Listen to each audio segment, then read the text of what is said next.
हमारी परवरिश में ना एक बात गांठ की तरह बांध दी जाती है। सबकी मदद करो, सबका कहा मानो।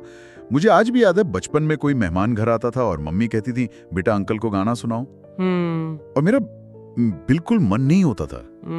लेकिन ना कहने की हिम्मत ही नहीं थी। लगता था ना बोल दिया तो मैं बुरा बच्चा बन जाऊंगा। और ये बुरा बच्चा ना बनने का डर आज तक हमारे साथ चलता रहना। और ये डर सिर्फ बचपन तक नहीं रहता। ऑफिस में बॉस के दिए एक्स्ट्रा काम से लेकर वो दोस्तों के हर प्लान तक हम बस हाँ कहते चले जाते हैं। हाँ, एक तरह का ऑटो पायलट मोड बन जाता है। बिल्कुल।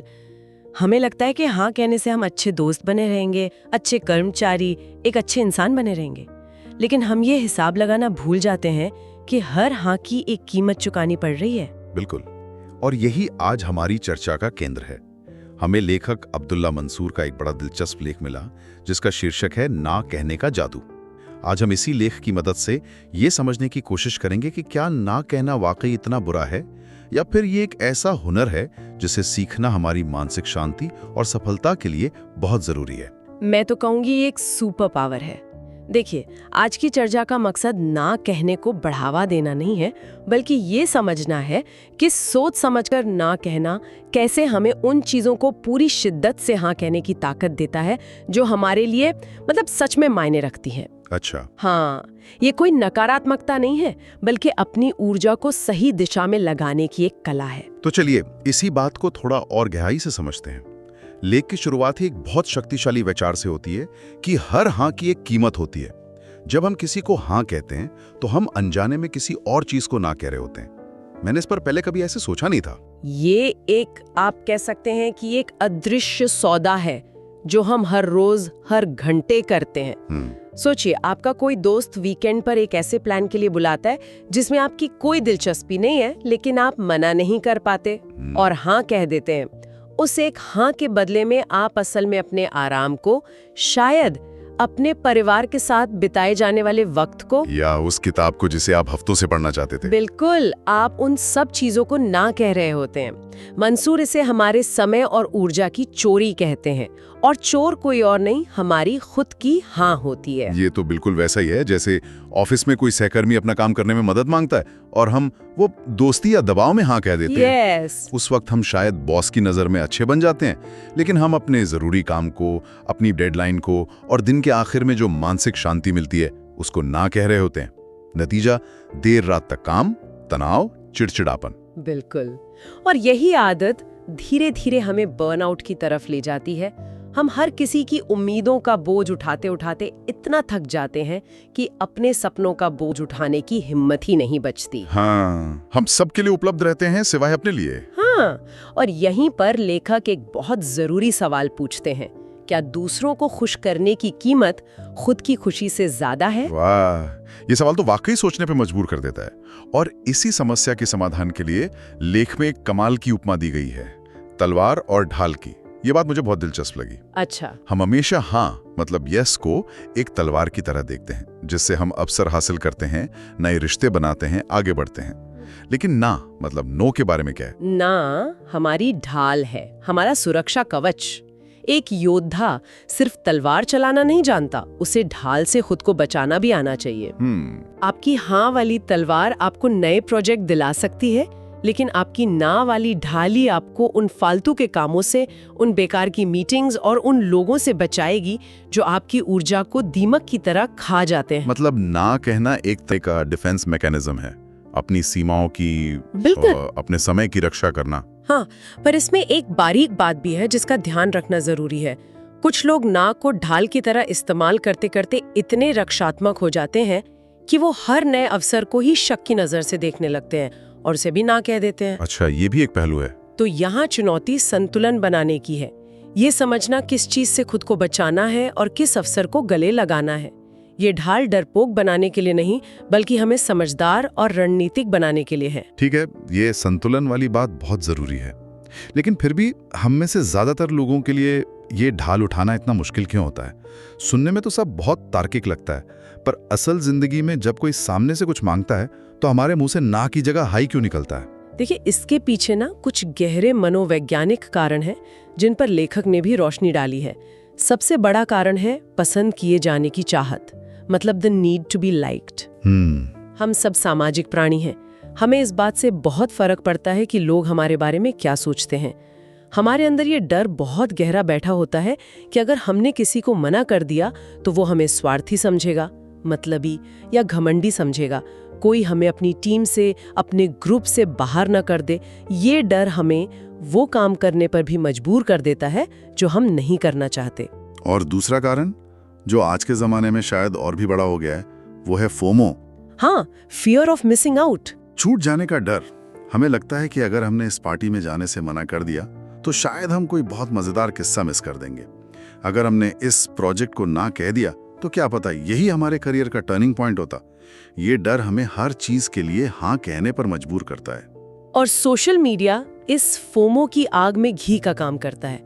हम दूसरों की तस्वीरें देखते हैं और हमें लगता है कि हर कोई हमसे ज्यादा मजे कर रहा है, हमसे ज्यादा सफल है। इस झूठी रेस में बने रहने के लिए हम अपनी क्षमता से ज्यादा जिम्मेदारियां ओढ़ लेते हैं। लेकिन जैसा मंसूर अपने लेख में कहते हैं, ना कहने की क्षमता ही हमें इन छोटे छोटे भटकावों से बचाकर हमारे सबसे बड़े लक्ष्य पर केंद्रित रखती है।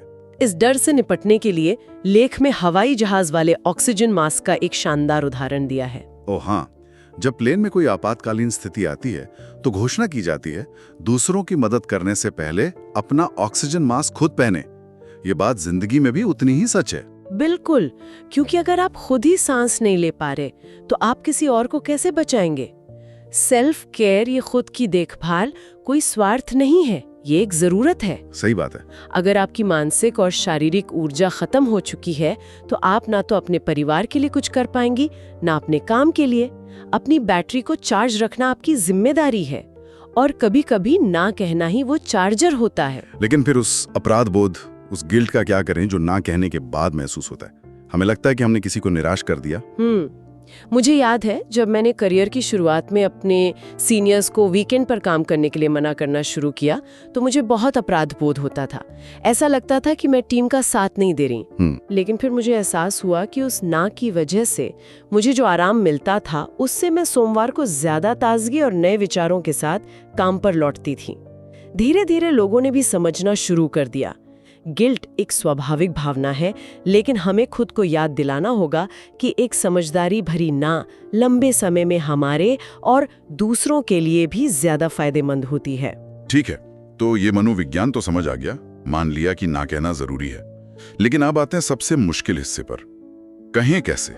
हाँ, वो भी ऐसे कि रिश्ते भी खराब ना हो और सामने वाले को बुरा भी ना लगे, क्योंकि ना कहना भी एक कला है। हाँ, और ये कला सीखी जा सकती है।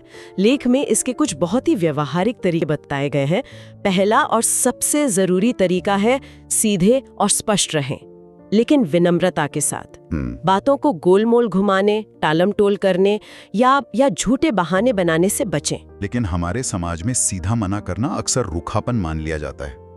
अगर कोई रिश्तेदार किसी काम के लिए कहे और हम सीधे कह दें माफ करना मैं ये नहीं कर सकता, तो शायद उन्हें बुरा लग जाए। आपका सवाल बिल्कुल जायज है। यहाँ सीधे होने का मतलब बदतमीज होना नहीं है, इसका मतलब है स्पष्ट होना। आप विनम्रता से अपनी वजह बता सकते हैं। जैसे माफ करना चाची जी, मैं इस वीकेंड ये काम नहीं कर पाऊंगी क्योंकि मैंने पहले से ही बच्चों के साथ कुछ प्लान बना रखा है। ये एक सच्चा और स्पष्ट जवाब है। झूठा बहाना जैसे मेरी तबीयत ठीक नहीं है अगर पकड़ा गया तो भरोसा खत्म। हाँ, भरोसे को हमेशा के लिए खत्म कर देता है। एक सच्ची ना एक झूठी हाँ से हमेशा बेहतर होती है। ठीक है, तो पहला नियम ईमानदारी और स्पष्टता। और दूसरा तरीका क्या है? दूसरा तरीका है बात को टाले नहीं। अगर आपको पता है कि आप कोई काम नहीं कर सकती तो ये कहकर सामने वाले को उम्मीद ना दें कि मैं सोचकर बताती हूँ या देखती हूँ। हाँ, ये बहुत लोग करते हैं। इससे वो इंसान एक झूठी उम्मीद में रहता है और अपना कोई दूसरा विकल्प नहीं तलाशता। जब आप बाद में मना करती हैं तो उसे ज्यादा निराशा होती है। उसे अधर में लटकाने से बेहतर है कि आप उसे तुरंत बता दें ताकि वो समय रहते कोई और इंतजाम कर सके। ये भी एक तरह से उसकी मदद करना ही है। ये तो बहुत अच्छी बात कही। और तीसरा तरीका मुझे सबसे ज्यादा कारगर लगा, सीधे ना शब्द का इस्तेमाल करने के बजाय कोई विकल्प सुझा देना। हाँ, ये एक बहुत ही कारगर तकनीक है, खासकर जब आप किसी ऐसे व्यक्ति को मना कर रही हैं जिसका आप सम्मान करती हैं। ये दिखाता है कि आप मदद तो करना चाहती हैं लेकिन अपनी शर्तों पर। अच्छा। जैसे ऑफिस में अगर कोई आपसे तुरंत किसी रिपोर्ट में मदद मांगे तो आप कह सकती हैं, मैं अभी तो अपनी डेडलाइन पर काम कर रही हूँ, लेकिन क्या हम इसे शाम 4 बजे के बाद देख सकते हैं? या कोई दोस्त बाहर चलने को कहे तो आप कह सकती हैं, मैं आज तो नहीं आ सकती, लेकिन क्या हम कल मिल सकते हैं? ये कोशिश की। हाँ, ये एक तरह का बीच का रास्ता है। बिल्कुल। और लेख में एक और बहुत ही शक्तिशाली मानसिक बदलाव की बात की गई है, वो है अपने फैसले की जिम्मेदारी लेना। जिम्मेदारी लेना मतलब? हम अक्सर कहते हैं मैं ये नहीं कर सकती, जिससे ऐसा लगता है कि हम किसी बाहरी परिस्थिति के कारण मजबूर हैं। लेखक कहते हैं इसकी बजाय हमें अपने मन में ये भाव रखना चाहिए कि मैं ये नहीं करना चुन रही हूँ क्योंकि ये मेरी प्राथमिकता नहीं है। अरे वाह, ये एक बहुत छोटा लेकिन बहुत गहरा बदलाव है। हाँ, I can't say I choose not to पर आना। हाँ, मैं नहीं कर सकता हमें एक पीड़ित की तरह दिखाता है, जबकि मैं ये नहीं करना चाहता हमें अपने जीवन के ड्राइवर की सीट पर बिठा देता है। ये हमें अंदर से ताकत देता है। यही एम्पावरमेंट है। आप ये स्वीकार कर रही हैं कि आपका समय और आपकी ऊर्जा आपके हैं और आप ये तय करेंगी कि उन्हें कहाँ खर्च करना है। और अब आते हैं उस विचार पर जो इस पूरी बातचीत का सार है। जब हम सोच समझकर ना कहना सीख जाते हैं तो हमारी हाँ की कीमत अपने आप बढ़ जाती है। ये बात मुझे बहुत पसंद आई। ये बिल्कुल सच है। सोचिए, अगर आप एक ऐसे व्यक्ति हैं जो हर किसी को हर काम के लिए हाँ कह देता है, तो आपकी हाँ का कोई खास मूल्य नहीं रह जाता। ग्रांटेड ले लेते हैं लोग। हाँ, लोगों को ये एक तरह से ग्रांटेड लगने लगता है। लेकिन अगर आप अपनी सीमाओं को जानती हैं और सिर्फ उन्हीं कामों के लिए हामी भरती हैं जिन्हें आप वाकई अच्छी तरह से और पूरे मन से कर सकती हैं, तो आपकी हाँ में एक वजन आ जाता है। मतलब लोगों को ये पता चल जाता है कि अगर इस इंसान ने किसी काम के लिए हामी भरी है तो इसका मतलब है कि ये काम पूरी जिम्मेदारी और गुणवत्ता के साथ होगा। बिल्कुल, आपकी हाँ एक गारंटी बन जाती है। इससे न सिर्फ आपका पेशेवर सम्मान बढ़ता है, बल्कि लोग आपकी सीमाओं का आदर करना भी सीखते हैं। उन्हें पता होता है कि आपका समय कीमती है और वे आपके पास फालतू के अनुरोध लेकर नहीं आएंगे। ये एक सकारात्मक चक्र की शुरुआत करता है जो आपके आत्मसम्मान को और भी मजबूत करता है। तो कुल मिलाकर अब्दुल्ला मंसूर का लेख हमें यही सिखाता है कि ना कोई 4 अक्षरों का नकारात्मक शब्द नहीं है। ये आत्मसम्मान का प्रतीक है, अपनी प्राथमिकताओं को समझने का एक जरिया है और सबसे बढ़कर ये अपने जीवन का रिमोट कंट्रोल अपने हाथ में रखने की कला है। सही कहा। ये हमें सिखाता है कि हम भीड़ की उम्मीदों पर नहीं बल्कि अपने लक्ष्यों और मूल्यों के हिसाब से अपना जीवन जिएं। सही कहा। और आखिर में मैं सुनने वालों के लिए एक विचार छोड़ना चाहूंगी जो इस लेख की आत्मा से ही जुड़ा है। जरूर। एक पल के लिए सोचिए, आज आपकी टू डू लिस्ट में या आपके दिमाग में ऐसा कौन सा एक काम है जिसे करने का आपका मन नहीं है, जो आपकी ऊर्जा खींच रहा है और जो आपके बड़े लक्ष्य में कोई मदद नहीं कर रहा है। अगर आप उस एक चीज को ना कहने की हिम्मत जुटा पाएं, तो उस बची हुई ऊर्जा और समय से अपने किस सबसे महत्वपूर्ण सपने या रिश्ते को हाँ कह सकते हैं।